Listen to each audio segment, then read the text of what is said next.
of the Mason-Dixon. This is the Week in Review at the Abbeville Institute.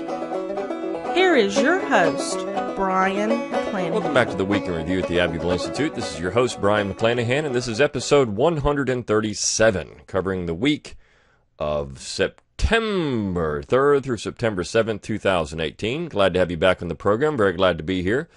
Don't forget to follow us on Twitter at Abbeville Institute, like our Facebook page at Abbeville Institute, and subscribe to our YouTube page at Abbeville Institute. You can find all those things at the top of our page at abbevilleinstitute.org.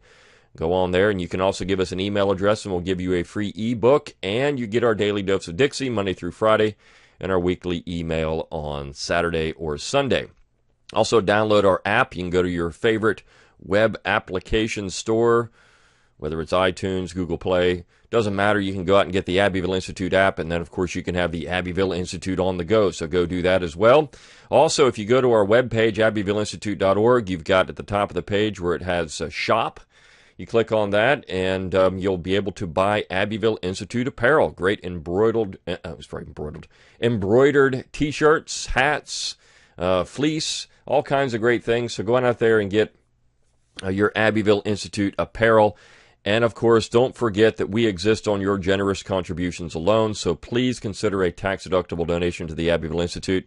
You can do that at the top of our webpage as well. Just click on the button that says support, and you've got donation options, and you can find all that information there. You can donate monthly or annually. We do appreciate your support. So if you like this podcast, you like what we do, our articles and our conferences, please consider a tax-deductible donation to the Abbeville Institute. And last but not least, we have our conference coming up November 10th, 2018 in Dallas, Texas. So it's going to be on the topic of nullification and secession, a discussion of those two particular ideas and whether they would work in the 21st century or not. And in fact, that's what I'm going to be talking about most of the podcast today. So this is a great opportunity to mention that conference because we had a couple of articles that deal with that issue. And as you look at what's going on in the American polity right now, and you're looking at the Brett Kavanaugh Supreme Court confirmation hearings, and you see the fracturing of America, part of the problem has been, and will continue to be, this idea of one-size-fits-all government in America, top-down government where 50 plus 1 can decide what the other 50 people do. If you had 101 people, 51 people can decide what 50 people are going to do. And, of course, that's going to create a tremendous amount of anxiety, anger, angst. And we have a very closely split, in many ways, American polity. Now, if you remove California from the equation, that changes a lot of things. When people talk about how there's millions of more people that support X, Y, or Z position or candidate, the issue comes down to California, and this is why we've talked about California secession on this podcast before. Why we've written about it on our website. But the point is, in all of this, one size fits all, top-down government. An American nation, a national government, creates a difficult situation for Americans of both political spectrums, right or left. And the real solution has always been staring us right in the face, and that's real federalism. And so when the Abbeville Institute was established and founded in 2002, this is one of Dr. Livingston's pet projects, to discuss this idea of federalism, to discuss this idea of state solutions to problems that seem bigger than what a national government can do. Now, in order to make this work, you have to have a culture. You have to have something to defend. You have to have some type of people that are unified in a particular position. And years ago, the late Bill Coffin wrote a piece for Southern Partisan magazine that talked about what an independent South would look like. And he brought up even left-wing Southerners were more likely to vote for particular issues than left-wing Northerners because the South has a political culture. And this is something when I addressed Jimmy Carter a couple of weeks ago, people were very upset about me bringing up Jimmy Carter, but As Clyde Wilson has pointed out to me, Carter was no more left-wing than the Bushes. So we're willing to accept George W. Bush because he has R behind his name, but not Jimmy Carter because he has D. It's faulty logic. And I'll bring up Jimmy Carter again with the piece that we had on Wednesday. But certainly when you look at the political culture of the South, or you look at the political culture of California, you look at the political culture of Massachusetts, or New England as a whole, those particular regions, I mean, do we want the entire United States governed by the political culture of one particular state or one particular region if you live outside of that region or that state? And I think the answer is conclusively no. Nobody wants that on the left. Nobody wants that on the right. So the real solution is the founders' design, which is originalism or federalism. And not just that, if those things don't work, there has to be some type of state check on unconstitutional federal power. This is the whole point of nullification. In fact, Calhoun said over and over again, nullification was there to help save the Union, not to break the Union apart. When you have state action that can block unconstitutional laws, you're saving the Union, because the other option is disunion. The other option is a state leaving the Union, and not just that. If that's not going to happen, then it's the exact thing that the founders worried about, which was coercion of a state. And you can find this over and over again in the ratification debates. In the North, in the South, there was open discussion about what would happen if the general government passed a law that was unconstitutional. Well, some in the founding generation said, well, the Supreme Court will take care of that. They'll declare it unconstitutional. Patrick Henry said in the Virginia Ratifying Convention, I hope that happens. But what happens if it doesn't?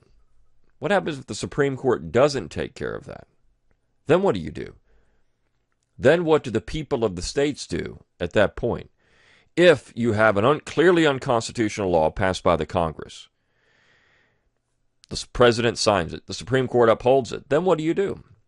And we see this all the time. We've had several laws that could fit the bill here.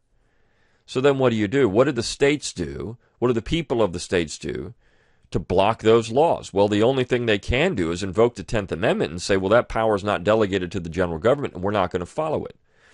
And if you think this is lunacy, if you think this is somehow invented, or has been invented in the 20th century, or even the 19th century to protect racism or slavery, well, you're wrong. In fact, during the period leading up to American independence, the founding generation used nullification over and over again against unconstitutional British law. This was one of the hallmarks of the resistance to unconstitutional authority from George III. So this is why we're having a conference on this particular issue, because in the 21st century, we're starting to see this particular idea gain steam, and it's in a variety of issues, left-wing issues and right-wing issues. This is not ideological in that it's not something that only the left supports or the right supports. This is something that all Americans could get behind and understand that we have a central authority. It doesn't matter who's in charge. It's going to pass unconstitutional legislation, and that's going to create, again, political unrest, because 50 plus 1 people, 50% plus 1, can decide what the other essentially 50% are going to do. Well, that's not good government. We could call that, quote-unquote, democracy, because it is. But is that effective government? This is why the founding generation wanted to ensure that the states retained all powers not delegated to the central authority. And if you look at the powers delegated to the central authority, they're few and far between. Essentially, they cover 2 topics, commerce and defense. That's it. Go out and read Article 1, Section 8. There's not a whole lot there, and you can find, if you look at Article 1, Section 8, and then you compare Article 1, Section 10 of the U.S. Constitution, Article 1, Section 10 denies the states certain powers. Those same powers are delegated to the central authority in Article 1, Section 8.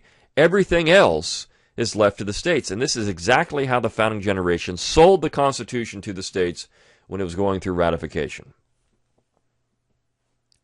There's no question it would not have been ratified if anything else were true.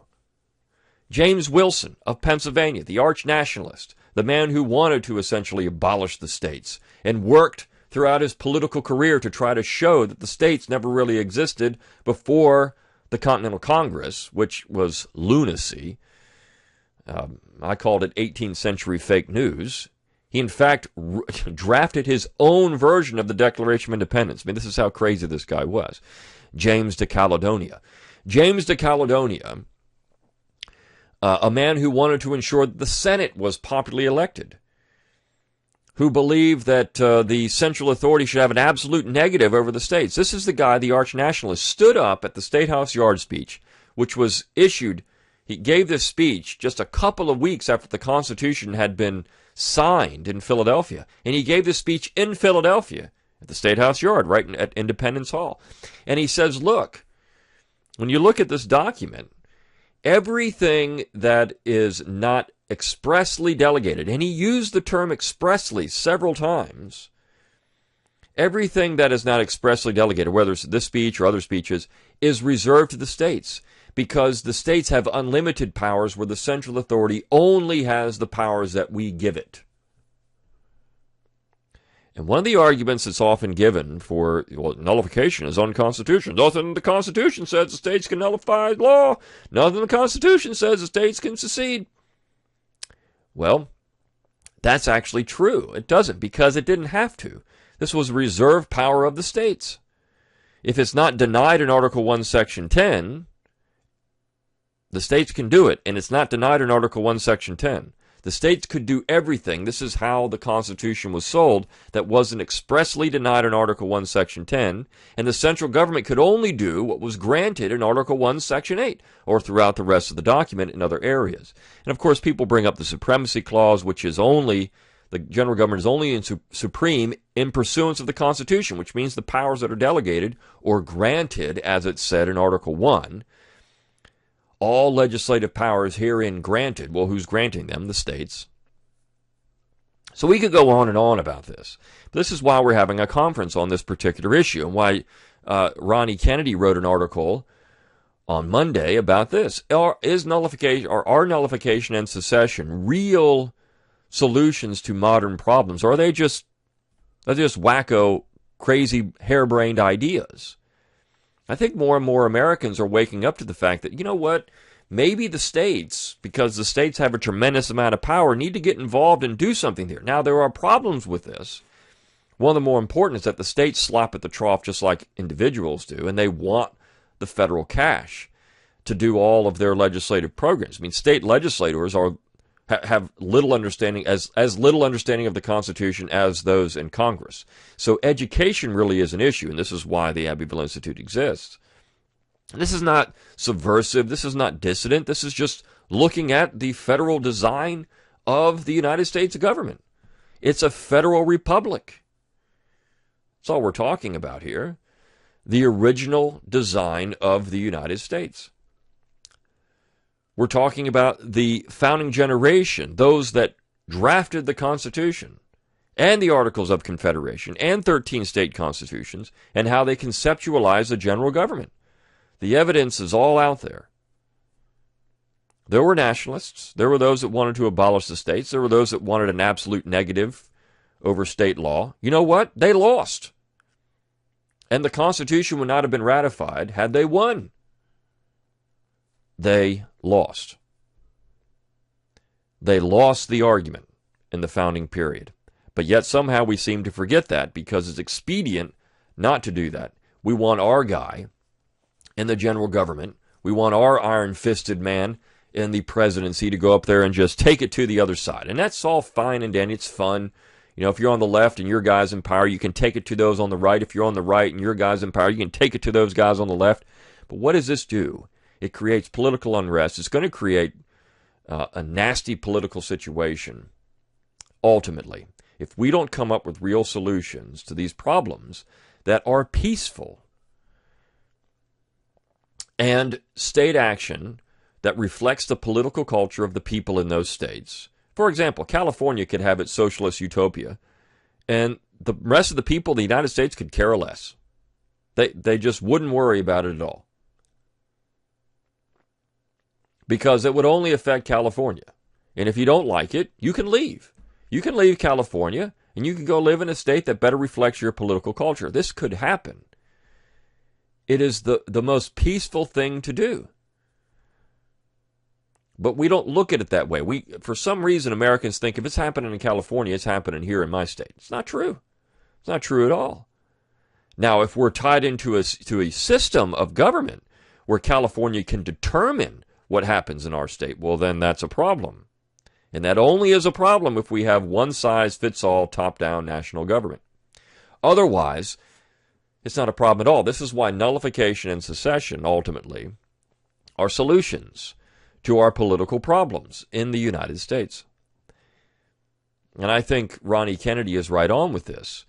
And he brings up, of course, if this is part of the founder's design, it is. And then he brings up, what's happened over time and do these things actually work? And so the piece is a nice little summary of what we're going to be talking about in Dallas from a multiple array of speakers. I mean, we have Dr. Livingston will be there, of course, talking about the history of these things and philosophy behind it. And then we have people like Michael Bolden, who is the head of the 10th Amendment Center, who's putting these ideas into practice, putting these solutions forward. And it's not left or right. It's people, it's Americans saying, we want to take our power back. As I say in my own podcast, if you don't listen to that, the Brian McClanahan Show, it's think locally, act locally. This is what we're doing. You're taking the power back in your own state. You're saying enough is enough. We're going to do this here. We're going to do it in our local community. We're doing this ourselves. There's nothing subversive about that. It's purely American. And so the conference, I think, will be wonderful. And we had a piece this week that focused on that. Plus, we had a book review by Kevin Gutzman on Jefferson's constitutional thought. And the one thing, and Dr. Gutzman wrote a book recently on Thomas Jefferson himself, and we reviewed that book on this podcast and, of course, on our website. And one of the things that Kevin Gutzman continually points out in his work on Jefferson is that Jefferson was supremely dedicated to the principle of federalism. It drove his political career. If there's nothing else you take away from Jefferson politically, it was federalism. Now, we can look at Jefferson's time in the executive office, particularly a second term, as problematic. And Jefferson recognized that. But Jefferson was a reformer. I mean, Jefferson wanted to reform his home state of Virginia. He was interested in education reform, for example. He was interested in religious reform, but that only extended so far as Virginia. Because you see, what Virginia did was one thing, what Massachusetts did was another. And so his dedication to federalism was the most important thing to take away from Thomas Jefferson. That is the Jeffersonian belief. Plus, it is downgrading the executive office to a point where it's not an elected king. And this is what I talked about with Jimmy Carter.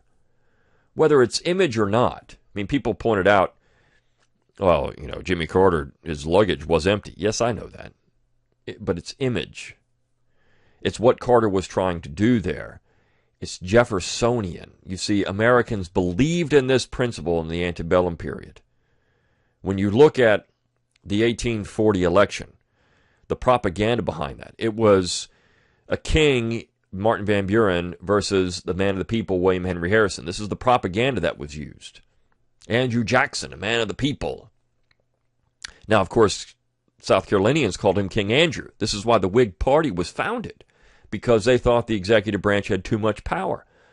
Now, we can quibble with what the Whigs were trying to do politically, which was passing unconstitutional legislation in terms of the American system. But one of their main platforms was the presidency had too much power. It was unconstitutional what they were doing. So there was a complete reaction. A whole political party formed, in part because they believed the president had too much power.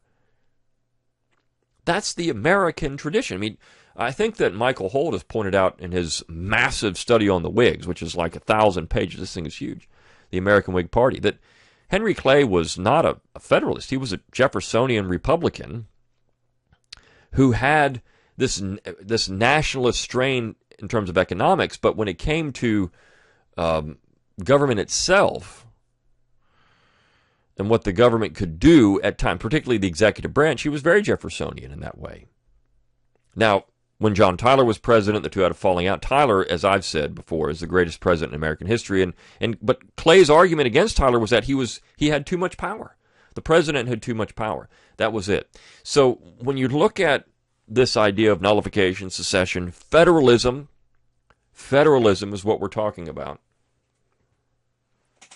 That's Jefferson's main point over and over again, is that the general government only had specific powers granted to it or delegated to it, or as many people in the founding generation said as they were arguing for ratification, expressly delegated to it. I mean, that term expressly was used. They didn't use it in the 10th Amendment because it was seen as redundant. Everyone understood what delegated meant. It meant the same as expressly delegated. I mean, using an adverb in front of something doesn't change the meaning of the term. It's like saying that's serious or very serious. Is there a difference? If something is serious, that's serious. I mean, I guess we could say that, we've got... I guess we could say that if something is gravely or very, it doesn't change the meaning. So those are two important pieces. And then when we get to the piece on Wednesday, it's by Michael Arnheim, and it's on voter ID. And as I mentioned before, political culture matters. And he's pointing out how the South has come up with some valid legal arguments for voter ID.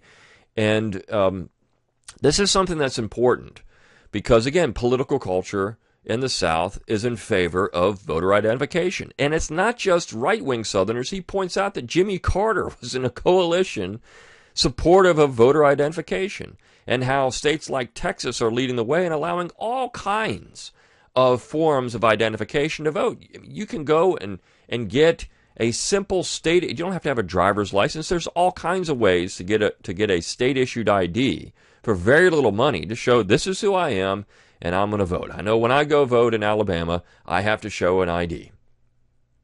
And it's interesting how this is supposedly some type of hardship on people, but as Texas has shown, it can be done. And this is a 10th Amendment issue.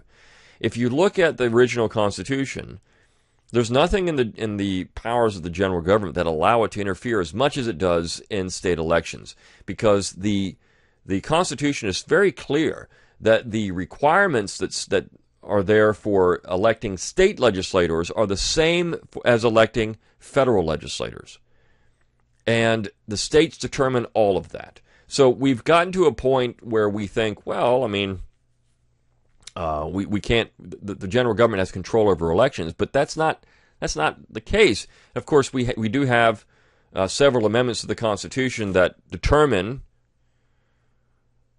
or have further requirements on the states not allowing or allowing certain people to vote. I mean, you can't discriminate on age. You can't on anything over 18. You can't discriminate based on sex, male or female. You can't discriminate on race. You can't do those three things. But outside of that, the states can do whatever they want. I mean, there's discussions of states having some type of civics test to be able to vote. I mean, there's all kinds of proposals out there to where you can say, well, these, we should have some type of restriction. You should be able to have to show an ID to go vote.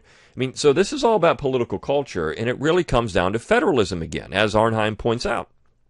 He's a barrister interested in the American legal system and the U.S. Constitution. And it's a nice piece, a nice summary of what's going on and why this is important.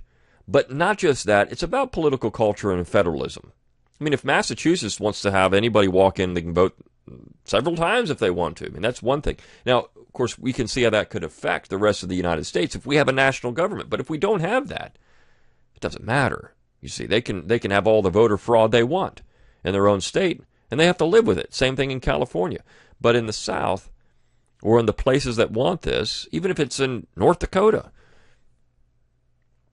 it's essential that we understand that this is real federalism. Real federalism. And so I think this is, if we can have any takeaway from the Abbeville Institute and what we do, for 16 years, we've been talking about these issues in conferences and articles. 16 years. Now, the website that you have probably enjoyed at this point, and where you've come across this podcast, what we've done on social media, it's only been around for about 4 years in its current form. And we produced a lot of material, and it's all free on the website. And this podcast is free, and all the things, because our main goal is to educate and to get people to understand that the American Federal Republic, the American federal system, is a beautiful political system to handle dissent, to handle the rights of the minorities. It's there to protect the political culture of a people against a tyrannical majority. This is what Calhoun pointed out. This was his concurrent majority. This is what he pointed out. Eventually what you're going to get is a situation where you have two parties scrambling for power. He wrote this in his disquisition. Two parties scrambling for power, and they're going to talk about the Constitution when they're not in power. Once they get in power, they ignore it. This is what we've got in the federal city today. Doesn't matter which party's in power. Once they're in power, they forget about the Constitution quite a lot, in fact.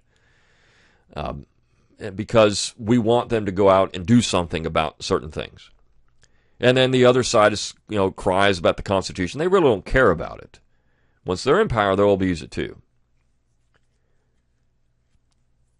So if we understand that, if we understand the real solution is simply federalism, then all the whining, all the hand-wringing, all these things that go on wouldn't happen. Because you know what? General government can't do X, Y, or Z. And I think Dr. Livingston has talked about the Swiss Federation and all the ways, the things that they can do to curtail the power of the central authority. I mean, there are other examples out there. And there's the original Federal Republic, the design of it, that has, there are examples. There are historic examples. There are contemporary examples of political institutions that allow for greater autonomy of the small is beautiful, that make things work. I mean, and it's not a left-right issue. It's simply an issue of federalism. And what do you really want from your central authority? Do we really want an elected king? Do we really want a general government that can legislate for us in all cases whatsoever? As Tom Paine said in the American Crisis, do we really want that? If you're on the left, do you want a government dominated by the right that can do that? If you're on the right, do you want a government dominated on the left by the left that can do that? Obviously not. We don't want that. So the real solution to all this is federalism. And there was a time when this particular idea, or the South itself, and the last two pieces of the week kind of focus on that. There was a time when Northerners and Southerners saw eye to eye on a lot of things. Federalism was one of those things. There was a time when New Yorkers cheered Dixie. And so if we understand that the South is not the oddball politically, that Jeffersonian vision was the dominant vision of America for 80 years. And even after that, you go into the late 19th century, the reason people don't focus on those presidents in the late 19th century is because they're quote-unquote do-nothing presidents. They were restrained on purpose. The reason that people bash Calvin Coolidge is because he was restrained. The reason people make fun of Jimmy Carter is because he carried his luggage. This is supposed to be a slap at the presidency. Good. So what we need to think about in America is that restraint, that Jeffersonian restraint on government, that Jeffersonian belief in federalism and political culture, the meaning of that and how it matters. Those are the things to take away from the Southern tradition. What is true and valuable in the Southern tradition is what we do, and that is one of them. And, of course, also discussing real Southern culture. And just in closing, we had the passing of a great Southern cultural icon, and that was Burt Reynolds. And I wrote about Burt Reynolds in February around his birthday. He's 82 years old, had a heart attack, and died. And there was a time in the 1970s when it was cool to be Southern, and Burt Reynolds certainly personified that. So we had a conference on Southern music. We should probably do one in the future on sometime on Southern art and include the visual arts, and that would include film and the theater and, of course, paintings. We should do that sometime. And Burt Reynolds was an individual who gave the South an image in the 1970s, helped do that. And so, rest in peace, Gator McCluskey's up there now with Bama McCall. Bama McCall being Jerry Reed, these two guys that really were part of that 1970s Southern cultural revival. And now both are not with us. So that said, I hope you enjoyed this week in review at the Abbeville Institute. Until next time, good day.